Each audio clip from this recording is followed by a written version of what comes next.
Hi guys, कैसे हो आप सब। मैं हूं आपका होस्ट और दोस्त ईशान महेश्वरी और आप सभी का स्वागत है मेरे यूट्यूब चैनल EM मैथमेटिक्स पर। तो आज के इस वीडियो लेक्चर में हम क्लास 9th CBSE केमिस्ट्री का chapter number 1 matter in our surroundings का लेक्चर नंबर 5.1 लेकर आए हैं, जो कि एक कॉन्टिन्यूएशन है लेक्चर नंबर 5 का, जिसमें हम particles of matter are continuously moving के अंडर एक बहुत ही छोटा सा और इम्पॉर्टेंट टॉपिक डिफ्यूजन के बारे में पढ़ने वाले हैं। तो जिन लोगों ने अभी तक मेरे चैनल को सब्सक्राइब नहीं किया है वो प्लीज़ मेरे चैनल को सब्सक्राइब करें और बेल आइकन को दबाएं ताकि आप मेरे लेटेस्ट वीडियो अपडेट्स जल्द से जल्द देख सकें। साथ ही साथ मैं आपको ये भी बता देना चाहता हूँ कि इस लेक्चर के जो PDF नोट्स हैं उनका लिंक डिस्क्रिप्शन में अवेलेबल है। आप कहीं पे भी किसी भी वक्त अपने कंप्यूटर, लैपटॉप, टैबलेट, फ़ोन उस लिंक द्वारा उन चीज़ों पे डाउनलोड कर सकते हैं और नोट्स को यूटिलाइज़ कर सकते हैं। A to Z जो भी इस लेक्चर में मैं आपको बताने वाला हूँ, छोटी से छोटी चीज़ से लेके बड़ी से बड़ी चीज़, A to Z उन नोट्स के अंदर जो हैं मेंशन होगा। तो जल्दी से अपनी कॉपी पेन निकालिए और हेडिंग दे दीजिए matter in our surroundings 05.1 particles of matter are continuously moving diffusion. तो प्रीवियस लेक्चर में हमने पढ़ा कि particles of matter are continuously moving, जो था lecture number 5 matter in our surroundings 05। तो जिन लोगों ने वो लेक्चर नहीं देखा वो पहले वो लेक्चर देख कर आएँ, उसके बाद ही आपको डिफ्यूजन का प्रोसेस जो है समझ में आएगा। या फिर जिसको पहले से ही पता है particles of matter are continuously moving और उसके अंडर जो कुछ भी पढ़ना चाहिए था, अगर उन्हें पढ़ा हुआ है तो उन्हें डिफ्यूजन समझ में आ जाएगा। बट जो एकदम फ्रेश आए हैं बिना कुछ पिछला पढ़े, उनको बहुत कम समझ में आने वाला है। समझ में आने वाला है बट बहुत कम। सो जल्दी से आप हेडिंग दे दीजिए जिन जिन का आता है पिछला लेक्चर, और पिछले जिन्होंने नहीं किए लेक्चर्स वो पहले लेक्चर्स देख कर आएँ। उनका लिंक डिस्क्रिप्शन में मैं दे देता हूँ। तो in the previous lecture we have learned, हमने second characteristic of particle of matter के बारे में पढ़ी थी कि particles of matter are continuously moving. हमने कुछ एग्जाम्पल्स लिए थे, वो थे जैसे कि smell of an incense stick. तो सबसे पहले एग्जाम्पल हमने लिया था smell of this pen is not smell of an incense stick. Incense stick means अगरबत्ती, which is used in Puja rooms, you may know. तो उनकी खुशबू जो है जब हम उन्हें लाइट कर देते हैं, बहुत ही डिस्टेंस पे अगर आप बैठे हो तो आपको आ जाती है कि हाँ भाई यहाँ पे अगरबत्ती जलाई गई है। और दूसरा हमने एग्जाम्पल लिया था मिक्सिंग ऑफ रेड और blue ink. Mixing of red या कोई भी कलर की इंक, रेड और ब्लू इंक इन वाटर। तो इसका हमने एग्जाम्पल लिया था। इन दोनों केसेस में हमने नोट किया था कि स्मेल ऑफ इंसेंस स्टिक कितने डिस्टेंस ट्रैवल करके हमें रीच करती है, ऐसा क्यों है।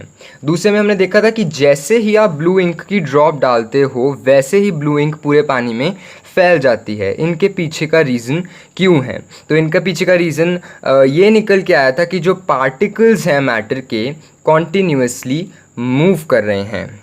तो इन दोनों चीज़ों में, इन दोनों एग्जाम्पल्स में एक बात जो है वो बहुत कॉमन है इन दो एग्जाम्पल्स में, और ऐसे कई एग्जाम्पल्स में एक बात जो है they all have something common in it. और वो बात ये है कि the particles of matter intermix on their own with other. वो क्या बात है? The particles of matter intermix on their own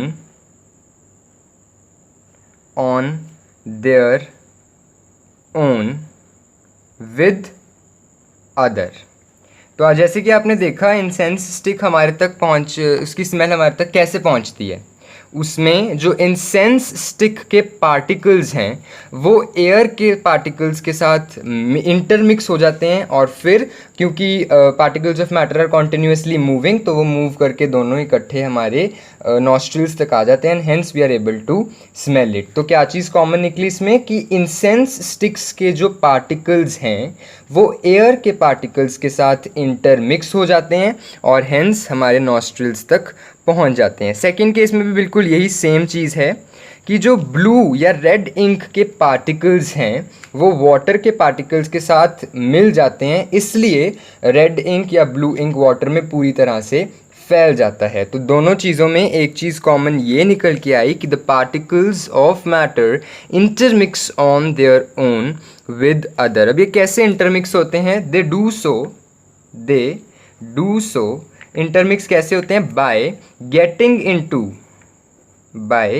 getting into empty spaces, the spaces between the particles. तो ये तो फर्स्ट प्रॉपर्टी थी, आपको पता है कि पार्टिकल्स के बीच में स्पेसेस होती हैं। तो क्या होता है, ये एक मैटर का पार्टिकल दूसरे मैटर के पार्टिकल के स्पेस में घुस जाता है। जैसे फॉर एग्जांपल मैं आपको एकदम ये एग्जांपल दिखाता हूँ। फॉर एग्जांपल ये हैं जो इंसेंस स्टिक्स के पार्टिकल्स हैं, ये इंसेंस स्टिक्स के पार्टिकल्स हैं जो मैंने रेड कलर में मेंशन किए हैं, और ऊपर से उसके बाद ये जो मैं ब्लू कलर से मेंशन करने वाला हूँ वो एयर के पार्टिकल्स हैं। अब फ़िलहाल ये दोनों अलग अलग हैं। अब आपको दिख रहा होगा कि यहाँ पे एयर के पार्टिकल्स के बीच में स्पेसेस हैं। सिमिलरली जो इंसेंस स्टिक्स के पार्टिकल्स हैं उनके बीच में भी स्पेसेस हैं। अब कुछ देर बाद क्या होता है, ये एयर के पार्टिकल्स ऐसे हैं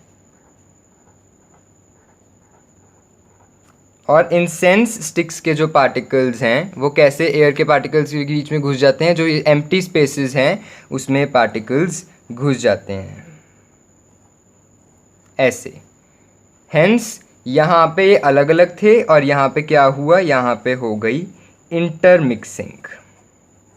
इसी इंटरमिक्सिंग को जो खुद ब खुद हो जाती है, हमें कुछ कराने की ज़रूरत ही नहीं पड़ती, डिफ्यूजन कहते हैं। आई रिपीट, इसी इंटरमिक्सिंग को एक पार्टिकल ऑफ मैटर का दूसरे पार्टिकल ऑफ मैटर के साथ खुद ब खुद इंटरमिक्स हो जाना, इसी प्रोसेस को, इसी फिनोमेना को हम डिफ्यूजन कहते हैं। तो जल्दी से सभी जने डिफ्यूजन की जो है डेफिनेशन नोट करेंगे, डेफिनेशन, क्योंकि ये एग्ज़ाम में पूछने के बहुत चांसेस हैं। It is one of the important question. तो क्या है definition? The intermixing of particles of two different types of matter on their own is called diffusion. The intermixing of two different types of particles on their own is called diffusion. तो अब देखो, एक particle अपने खुद के particle के साथ तो मिक्स हो नहीं सकता, एक पार्टिकल दूसरे के पार्टिकल के साथ तो मिक्स हो सकता है। यू नो, आप अपने आप में मिक्स हो जाओ, व्हाट इज दिस सेंस?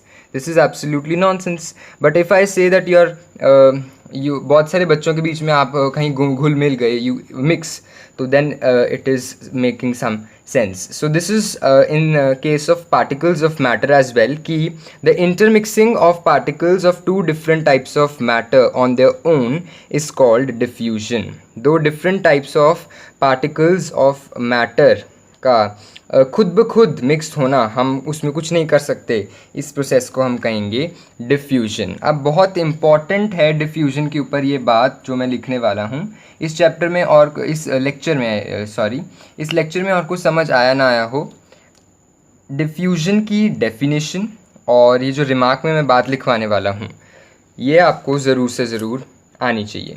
और वो ये है कि टेम्परेचर जो है वो डायरेक्टली प्रोपोर्शनल होता है डिफ्यूजन से।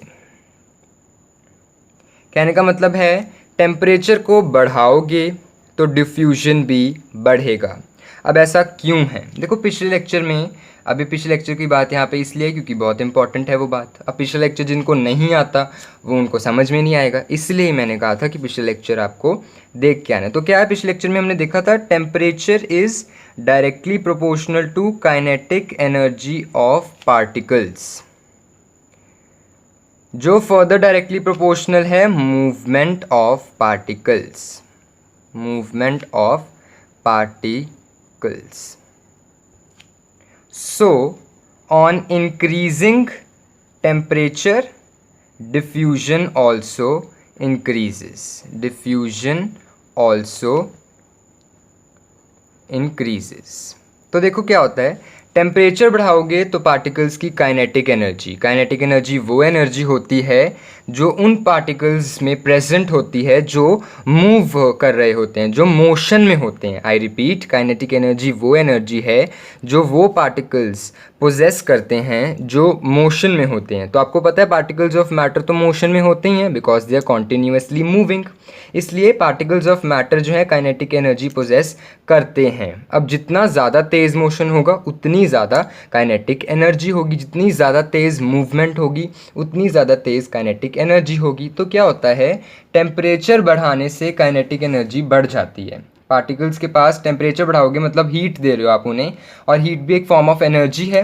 तो टेम्परेचर बढ़ाने से यानी हीट देने से पार्टिकल्स बहुत ही ज़्यादा एक्साइटेड हो जाते हैं और हैंस वो इधर उधर भाग रहे होते हैं। आप खुद के ऊपर एक कॉमन जनरल एग्जांपल ले लो, अगर आप गर्मी में हो तो क्या आप चैन से बैठ के वहाँ पे मतलब आराम से सो सकते हो गर्मी में, फुल गर्मी में?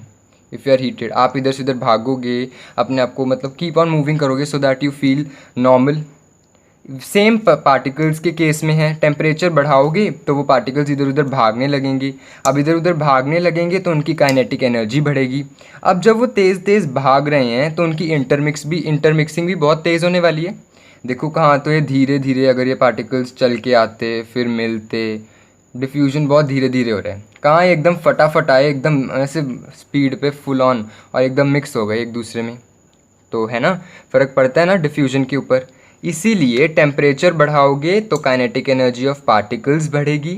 साथ ही साथ काइनेटिक एनर्जी ऑफ पार्टिकल्स अगर आपने बढ़ा दी तो मूवमेंट ऑफ पार्टिकल्स बढ़ जाएंगे, और मूवमेंट ऑफ पार्टिकल्स बढ़ेगी तो डिफ्यूजन ज़्यादा जल्दी होगा। अगर पार्टिकल्स धीरे धीरे एक दूसरे के पास आएंगे ऐसे मिक्स करके तो डिफ्यूजन स्लो है, अगर एकदम से ऐसे फास्ट स्पीड से आएंगे तो मिक्सिंग जल्दी होगी। इसीलिए temperature is directly proportional to diffusion. मतलब अगर कोई चीज़ हॉट है, कोई चीज़ बिल्कुल गर्म है, तो उसमें डिफ्यूजन कंपेरेबली फास्टर होगी as compare to the cold thing. So यही था डिफ्यूजन के बारे में लेक्चर जो हमने पढ़ा कि diffusion is the process of intermixing of particles of two different types of matter on their own. और उसके बाद हमने एक बहुत अच्छा बात पढ़ी डिफ्यूजन के बारे में जो क्वेश्चंस में 100% यूज़ होने वाली है। वो ये है कि टेम्परेचर बढ़ाने से डिफ्यूजन बढ़ता है। वो कैसे? टेम्परेचर बढ़ाओगे तो काइनेटिक एनर्जी ऑफ पार्टिकल्स बढ़ेगी, तो मूवमेंट ऑफ पार्टिकल्स बढ़ेंगे एंड हेंस डिफ्यूजन भी बढ़ जाएगा। तो इस लेक्चर में बस इतना ही। नेक्स्ट लेक्चर में हम characteristics of particles of matter की last characteristic, particles of matter attract each other, ये पढ़ेंगे और फिर इस टॉपिक को एंड करेंगे। Characteristics of particles of matter के टॉपिक को एंड करेंगे। So that's all we have for us today. जिन लोगों ने अभी तक मेरे चैनल को सब्सक्राइब नहीं किया है वो प्लीज़ मेरे चैनल को सब्सक्राइब करें और बेल आइकन को दबाएं ताकि आप मेरे लेटेस्ट वीडियो अपडेट्स जल्द से जल्द देख सकें। जिन लोगों को ये वीडियो एकदम समझ में आई, ये कॉन्सेप्ट सारा समझ में आया, वो इस वीडियो को ज़रूर लाइक करें।